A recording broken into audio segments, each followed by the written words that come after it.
few questions. Is Kundalini awakening is the only way to reach enlightened state? Actually, when you become enlightened, the Kundalini gets awakened.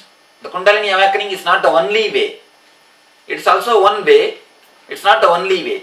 There are so many other techniques. In the ASP, we do only one technique to awaken the Kundalini.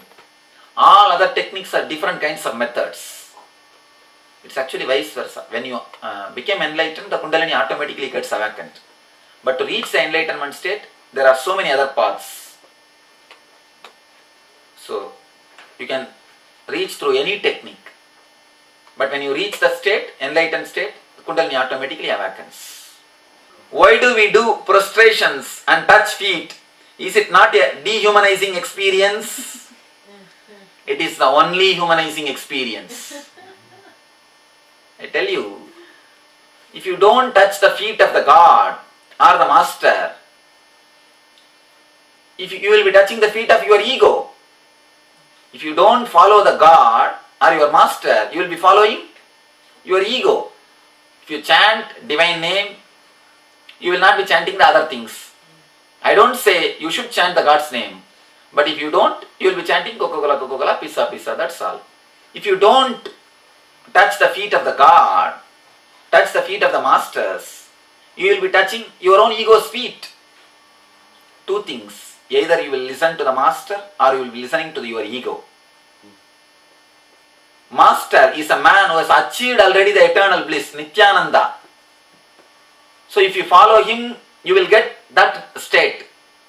Your ego, what it has achieved and towards what it is leading you, you know.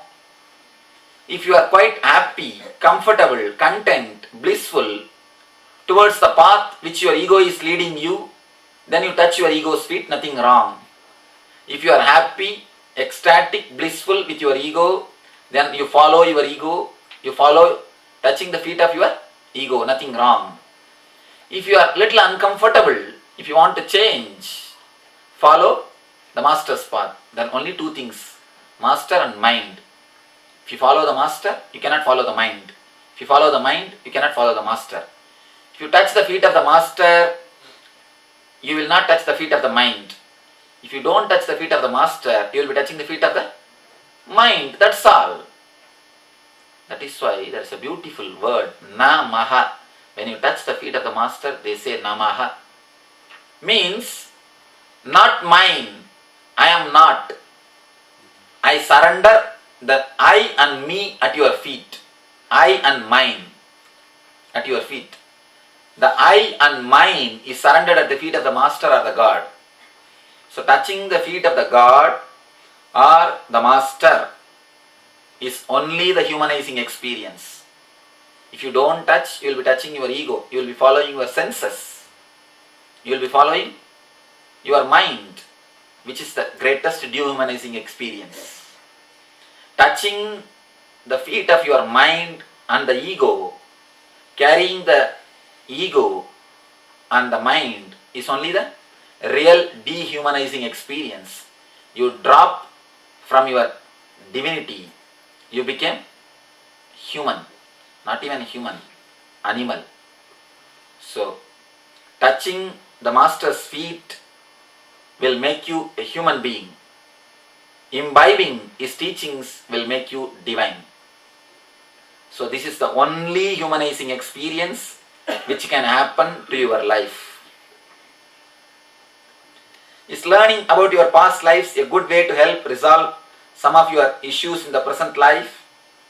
If it is, would you be able to uncover my past life and tell what it was like, etc.? Learning about your past lives is really a good way to help resolve some of your issues, and we will be doing this meditation of touching your past life tomorrow in the ASP. If you can attend the ASP, you will be undergoing the meditation or cleansing of the chakras, which has given experience or glimpse of their past life for many participants. Any more questions? Swamiji, it seems that from what you're saying about the illogical nature of death and sex and meditation, that following that being with an enlightened master is an illogical process. The mind has to, at some point, surrender or step away from the picture. Because then you're just doing the same old thing you always do, whatever that is. Pizza, Coca-Cola, go to the movies, whatever. So to let go and to be illogical, it's very difficult sometimes. But at the same time, the last part of my question, but you're so unhappy with the logical way that you have no choice. You have to. Just let go crazy. Go illogical. Maybe not crazy, go illogical. Is this true? You asked a right question. You are undergoing the last nightmare. Nirvana, the last nightmare. Ramana Maharshi was questioned by some devotee. How can seeing the master help us wake up or to become enlightened, Bhagavan? He says, master is a simha swapna for you, is the nightmare for you. If you see a nightmare in the dream, you suddenly wake up. If you see an elephant chasing you or a snake biting you, what happens? You wake up from the dream. The same way, master is a simha swapna. He just frightens you. In the two ways you will wake up. If you get the dream of deep desire, if you are going to get something which you have longed for so many days, the moment your desire or the greed, your desire or the fear, both appears in your dream, you will wake up. If you see somebody whom you want to see for a long time in your dreams, the moment you are going towards him or her, to grab him or her, you wake up. The same way, the fear also. If you see the nightmares, the dreams which totally shakes you, frightens you, you wake up. In the dreams in which your deep desires are getting fulfilled, in that moment also you wake up. The moment you are about to get your dreams fulfilled, you wake up.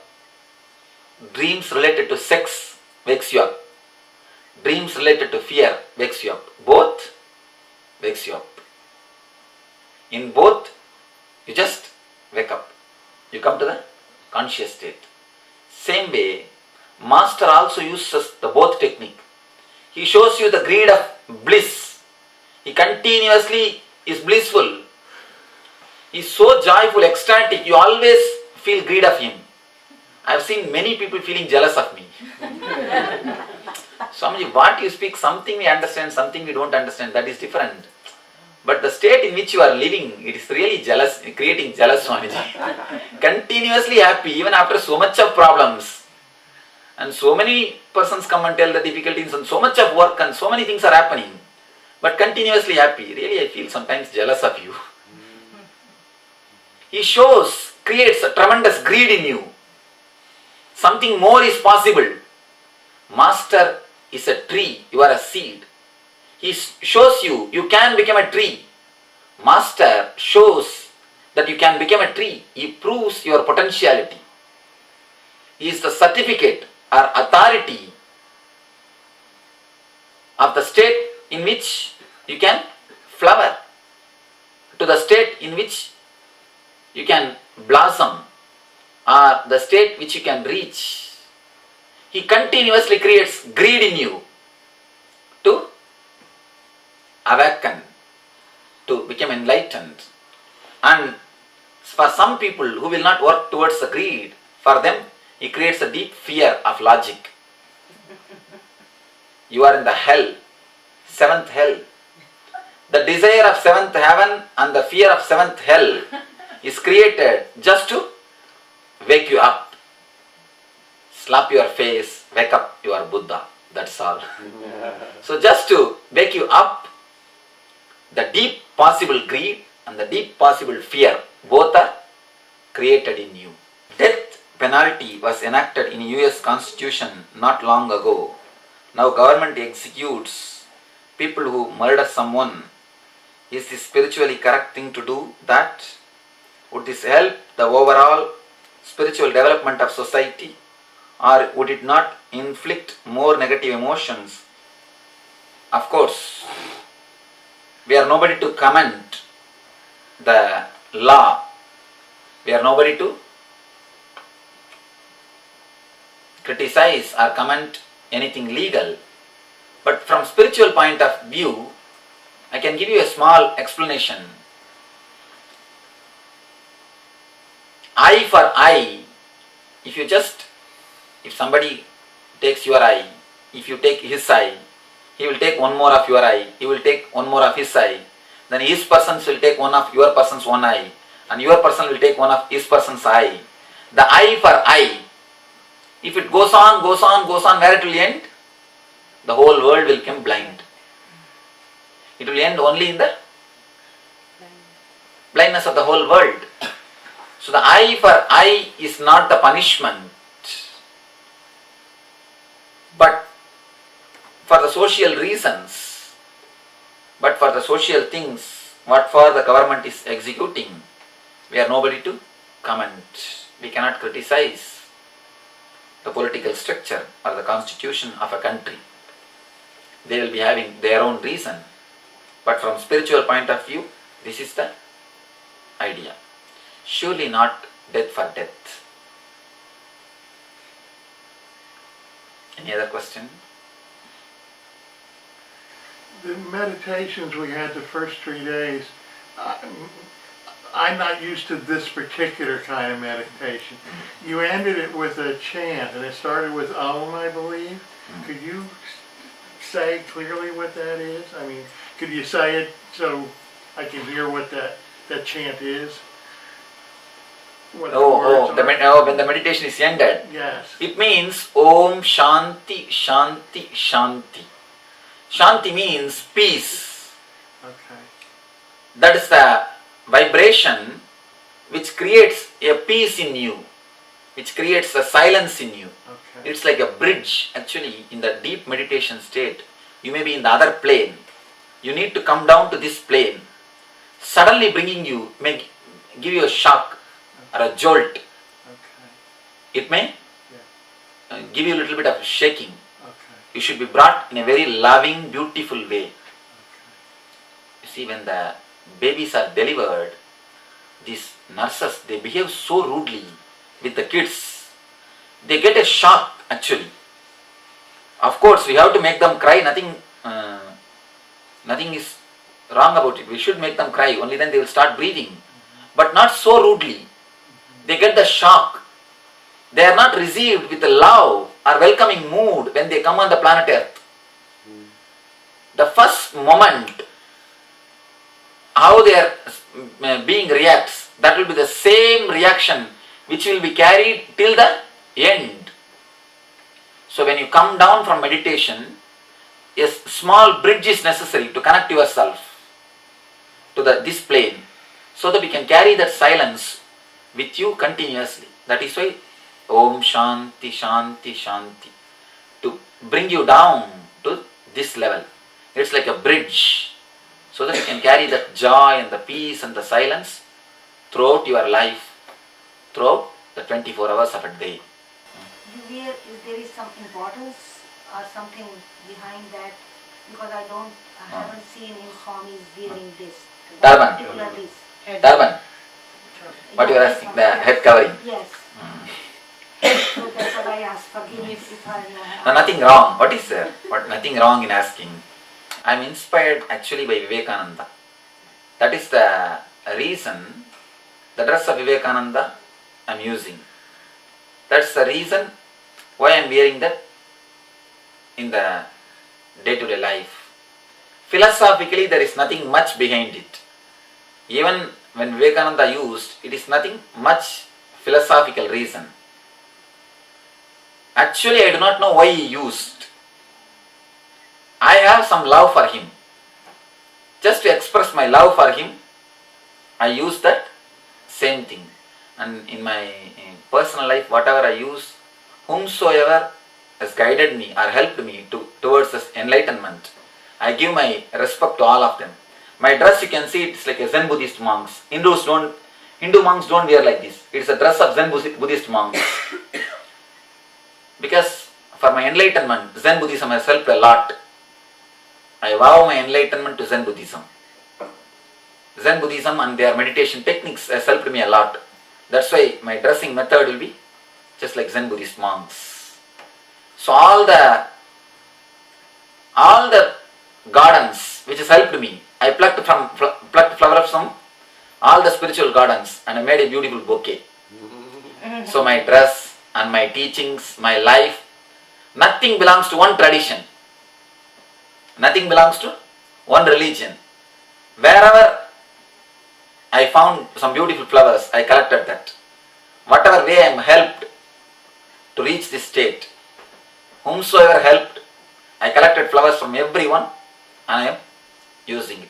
That is why in our meditation camp, we use the meditation technique from 7 different traditions. The first meditation tomorrow which we are going to practice will be from Tibetan Buddhism. Tomorrow we will be having 7 different sessions. One on love, second on worry, third on sex, fourth on death, fifth on jealousy and creativity, sixth on ego, seventh on contentment. Every meditation is brought from the different religion. One from Zen Buddhism, one from Tibetan Buddhism, one from Christianity, one from Tantra, one from Vedanta, one from Sufism, one from Sikhism. All the meditation techniques are taken from different religions. Whatever tradition, religion helped me, I have taken techniques and the methods from all those traditions. This is also just my respect to the Vivekananda. Just my memory, loving memory to him made me wear this turban. There is no spiritual reason or the background behind it. People ask me, is it Swamiji too much of energy you are covering it? I don't know, no, only too much of hair I am covering it. Not too much of energy. And people actually ask me this. People, what all questions they ask, you don't know. Swamiji, how do you keep your hair so long? And what all curiosities they get, you don't know. Instead of asking how to grow the brain, they ask how to grow the hair.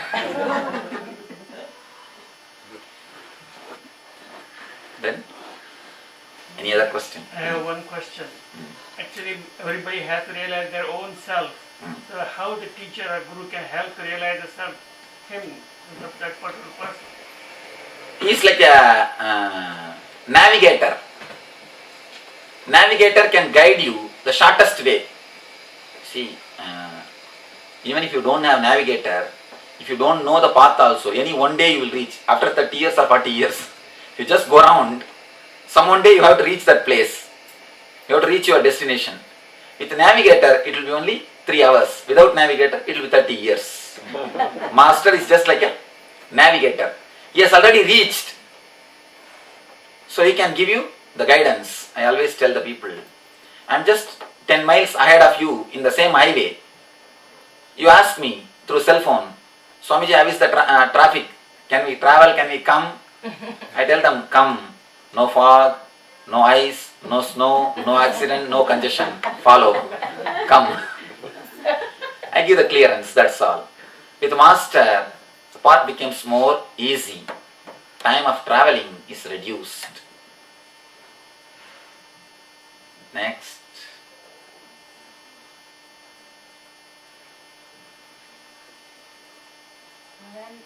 When you come here and sit quietly and the tape runs, what is the meaning of, because I'm not a Telugu. I don't know. It is not even a Telugu, it is Tamil. I should not understand. One of our devotee, he had a vision of Kailash when he sat and meditated with us. In the ASP, in the 2 days meditation course, there is a meditation called Anya meditation. We work on the third eye. He had the vision of Kailash, that a whole scene of Kailash. Shiva is dancing and everybody is dancing, but just Shiva is sitting and meditating. Nandi is dancing, Bringi is dancing, Ganesha is dancing, Devi is dancing, everybody is dancing, but just Shiva is sitting and meditating. He had that vision. So he saw in my form that Shiva is sitting and meditating and all others are dancing. So he wrote the whole thing as a poem. Everybody is dancing. Oh Shiva, come down to dance with us. That is the poem. It's a reception song. It's a beautiful meaning. It's got beautiful meaning. It's a reception song.